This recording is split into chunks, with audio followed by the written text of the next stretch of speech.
sallallahu alaihi wasallam, laisa minna man latamal khudud wa syaqqa juyuba wa da'a bid'wal jahiliyyah.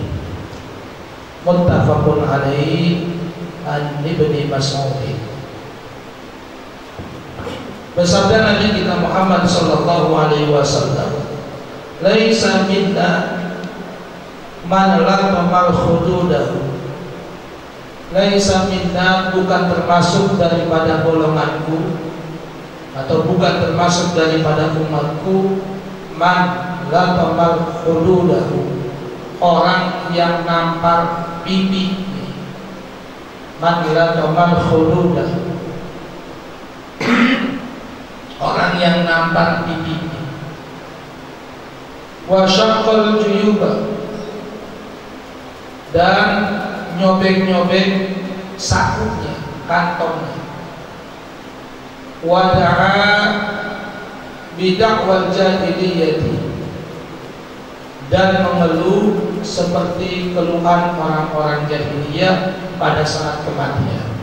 Muttafaqun alaihi, hadis diriwayatkan oleh Imam Bukhari Muslim dari Ibnu Mas'ud. Para jemaah yang dimuliakan oleh Allah Subhanahu wa taala, selanjutnya ini Rasulullah sallallahu alaihi wasallam kasih tahu kami kita, ya, dalam hadis ini bagaimana kita nyikapin ketika kita dapat musibah, ketika dapat musibah terutama yang namanya kematian.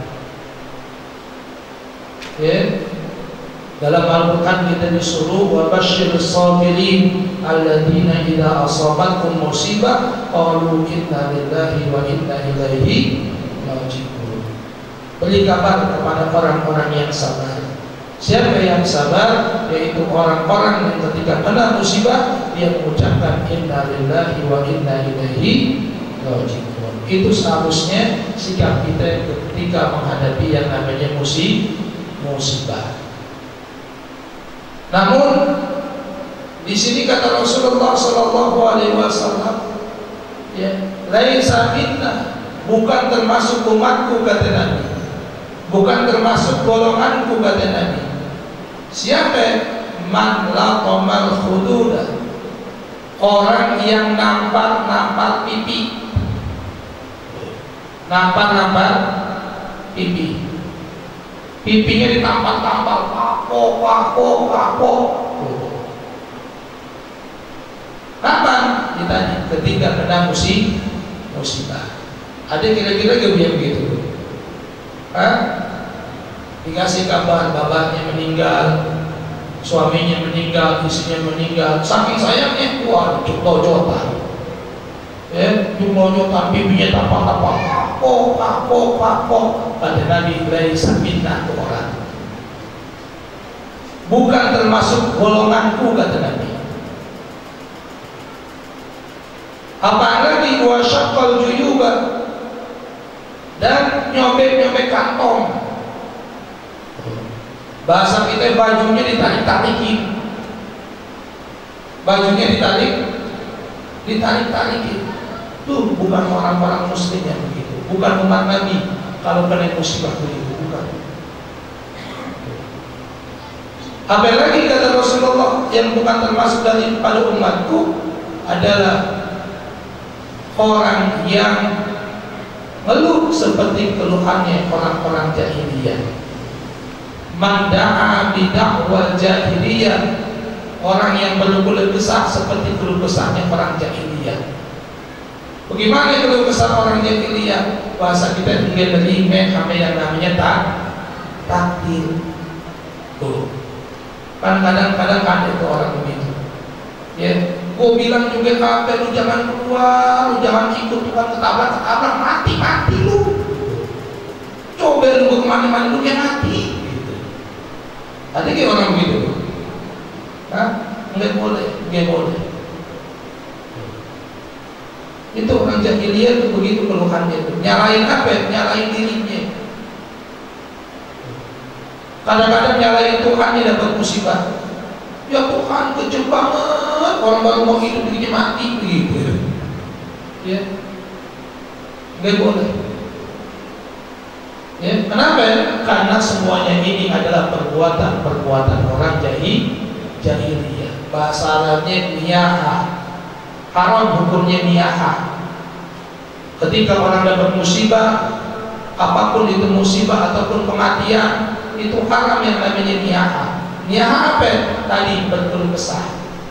Di antaranya tadi itu, ya, nampain pipi, sobek-sobek baju, ya, merata, nyeselin, enggak. Ada yang apa? Nyakar-nyakar rambut. Ini jangan, Bapak Ibu. Haram hukumnya, haram. Yang dosa bukan kita doang, yang melakukan itu bukan nih. Mayit juga kena siksaan itu. Mayit juga kena. Kalau dia meninggal, ada keluarganya yang namanya niyaha, begitu kan? Nggak boleh. Haram. Ngeratapin nggak boleh. Kenapa haram? Karena kita orang Islam dan orang beriman tahu semuanya adalah dari Allah, akan kembali kepada Allah.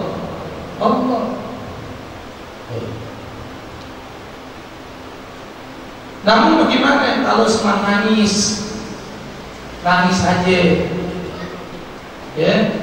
Kadang-kadang orang yang kita cintai meninggal, kita tangisin. Istri kita meninggal, kita tangisin. Suami kita meninggal, kita tangisin. Itu termasuk niyaha bukan? Bukan. Yang nggak boleh tadi itu berlebihan. Yang nggak boleh berlebihan. Pipi ditampar, pakok, rambut dibubut-bubutin, baju disoek-soekin. Puasa kita kalau tanda nendangin orang, itu yang nggak boleh.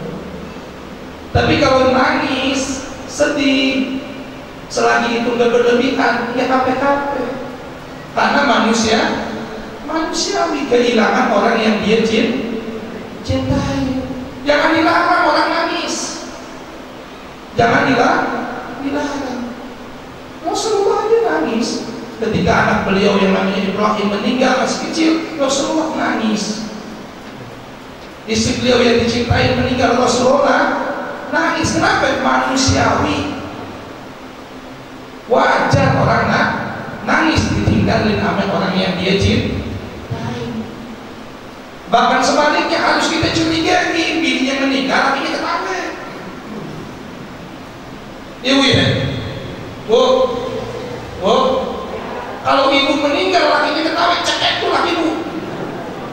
Bangun lagi, enak banget batin lu yang racungin gue. Mau kawin lagi ya, bangun cekek. Ini orang nangis diomelin. Orang nangis diomelin.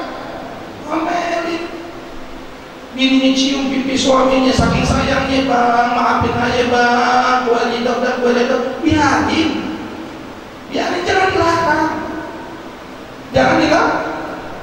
Yang dilarang tadi itu diketahui bininya meninggal. Lu kok lihat bini lu meninggal, lu ketahui aja nih. Jangan lo. Itu yang diomelin. Jangan lu disangkan.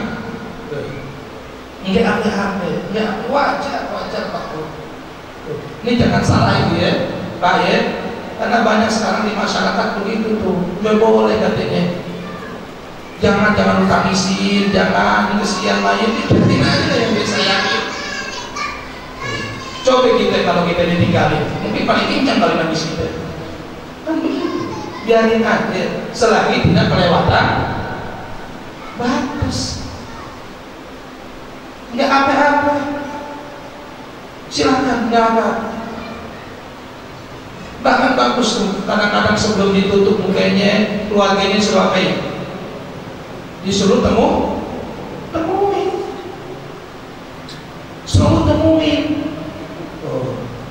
Nggak apa-apa, bini temuin lakinya, laki temuin bininya, saudaranya temuin, jangan dilarang. Ini kadang-kadang baik-baik air mati jatuh, air mati jatuh, air mati jatuh. Ya pegang itu air mati sungai jatuh. Ya orang lagi sedih air mati keluar apa ini? Keluar. Apa salahnya air mati jatuh? Jangan dilarang biarin aja jatuh, nanti jatuh. Lah itu tuh yang nggak boleh katanya. Kenapa? Tukang mandi ini udah dandanin, kalau jatuh acak-acakan lagi mukanya. Jadi bukannya dia boleh, tukang mandinya malas ngelap lagi. Nggak apa-apa tuh, nggak apa-apa beleber. Namanya orang sedih, siapa yang bisa nahan air mati kita? Ada yang bisa nahan? Hah? Nggak apa-apa tuh, jatuh nggak apa-apa. Ya nanti lap. Kalau bedaknya acak-acakan, bedakin lagi. Tentu yang kadang-kadang tukang mandi ini males. Makanya dibilang jangan jadi jatuh air matanya, ngapain bedaknya berantakan begitu maksudnya. Paham Pak Bu? Nggak apa-apa, temuin. Wah ini lakinya nggak boleh nyium bininya, kenapa? Batal wudunya. Dari mana batalnya? Lakinya mati, bininya pengen cium, jangan dicium, kenapa? Ntar batal wudunya. Enggak ada. Yang namanya batal itu buat orang yang udah yang masih hidup. Yang masih hidup baru ada yang namanya hukum batal amesa. Kalau orang udah mati kena hukum batal apa enggak? Enggak. Orang mati jangan dicolek, batal nanti wudunya, diwudu lagi. Enggak ada Pak Bu. Di dalam kitab Kasyif itu saja saya mau jelasin begitu. Kalau mayit udah diwuduin, dipegang sama yang bukan mahramnya, enggak batal tuh mayit. Kenapa? Mayit udah mati. Mayit udah mati. Yang batal wudu siapa? Orang yang hidup. Kalau misalkan suaminya meninggal, ya suami udah dimandiin, diwuduin, tinggal dibungkus. Nah lakinya, bininya menemuin, bininya habis megang Al-Quran, berarti kan punya wudu, mau cium, silakan cium. Nah kalau begitu yang batal wudunya siapa? Bininya itu yang punya wudu yang masih hidup, suaminya udah gak ada batal. Kenapa? Udah meninggal. Begitu juga dengan sebaliknya dan seterusnya. Artinya apa? Enggak apa-apa. Wajar sekali lagi kalau kita nangisin orang yang udah meninggal. Dia sedih kita. Temuin. Jangan sampai ini. Kenapa ini bahasa kita pertemuan terakhir di dunia? Ya, temuin. Silakan, enggak apa-apa.